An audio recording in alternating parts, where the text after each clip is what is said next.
Hi guys, in front of me is OPPO Find X8s and let me show you how to add fingerprint.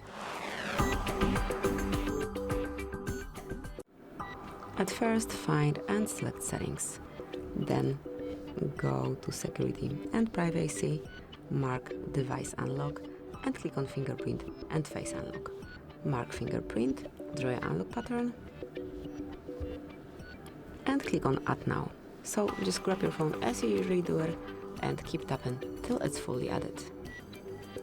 Lift your finger up, place it on the sensor and just repeat till it's fully added. You'll be informed, obviously.